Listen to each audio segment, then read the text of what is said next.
आज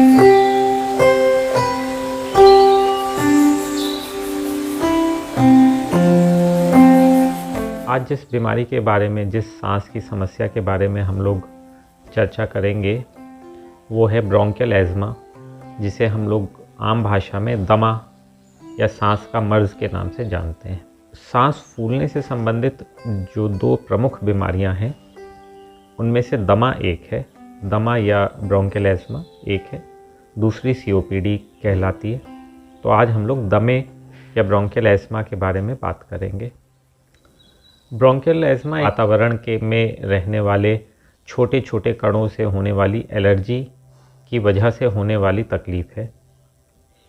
आमतौर पे जो मरीज़ है उसको सांस में समस्या रहती है, कुछ लोगों को नाक से पानी भी बहता है, कुछ लोगों की आंखें लाल हो जाती हैं, कुछ लोगों को शरीर पे चकत्ते भी उभर सकते हैं।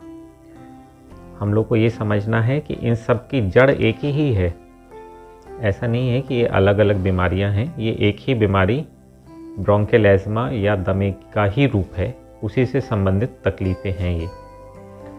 तो जब हम लोग को मालूम है कि ये एक किस्म की एलर्जी है, तो भाई इसका सबसे अच्छा इलाज तो ये हो सकता है कि हम लोग जिस चीज़ से एलर्जी है उसके पास ही ना जाएं।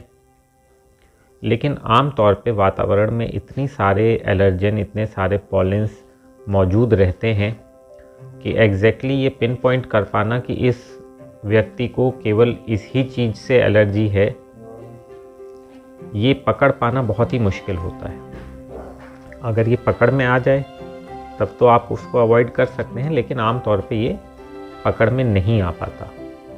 हालांकि कुछ प्रकार की एलर्जी टेस्टिंग उपलब्ध है, लेकिन बहुत ज़्यादा कारगर नहीं है। तो जो दमा है इसकी आमतौर पे ये छोटे बच्चों में या 12-14 साल की उम्र तक शुरू हो जाता है। जैसे COPD की बीमारी है उसका 40 साल की उम्र के बाद ही शुरुआत होती है आमतौर पे। अगर किसी भी छोटे बच्चे को सांस की बीमारी है तो आपको तुरंत उसको विशेषज्ञ डॉक्टर को दिखाने की ज़रूरत होती है। वो उसको देखकर उसकी कुछ जांचें हैं, जैसे कि फेफड़ों की क्षमता की जांच, PFT जिसे कहते हैं, उसके द्वारा और अपने क्लिनिकल जांचों के द्वारा ब्रोंकियल एज़मा की बीमारी के बारे में पता कर लेते हैं। एक बार जब ब्रोंकियल एज़मा की बीमारी की डायग्नोसिस बन जाती है तो बेहतर होता है कि हमेशा आप उसका जिस हिसाब से बताया जा रहा है आपके डॉक्टर के द्वारा, उसके हिसाब से आप इलाज करें। आमतौर पे इलाज काफ़ी लंबा होता है। जो इस बीमारी में मुख्य इलाज हैं, अलग तरह की डिवाइसेस आती हैं जिसको हम लोग इन्हेलर्स या आम लोग पंप वाली दवा कहते हैं। तो वो दवाइयाँ इसमें कारगर रहती हैं। जो ब्रोंकियल एज़मा या दमा है, इसमें कई बार अचानक से मरीज़ की सेहत बहुत ज़्यादा बिगड़ जाती है और यह कुछ ही मिनटों के अंतर पे हो जाता है।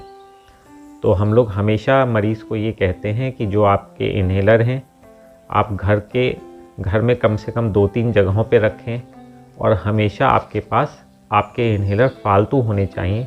कभी भी ऐसा ना हो कि आपको सांस का दौरा पड़े और आपके पास इन्हेलर उपलब्ध ना हो। भाई जब भी आपको सांस का दौरा पड़ा है तो आप डॉक्टर के पास तो जाएंगे ही, लेकिन बेहतर ये होता है कि आपकी तुरंत अपनी जो भी दवाई आपकी चल रही है उसको आप तुरंत ही इस्तेमाल कर लें, जिससे कि आपको डॉक्टर के पास जाने का समय मिल पाए। कई बार आदमी नहीं भी जा सकता है, बहुत सारी बातें हो जाती हैं, तो इसलिए हमेशा बेहतर है कि आप हमेशा अपना एक पंप या एक इन्हेलर फालतू रखें अपने घर।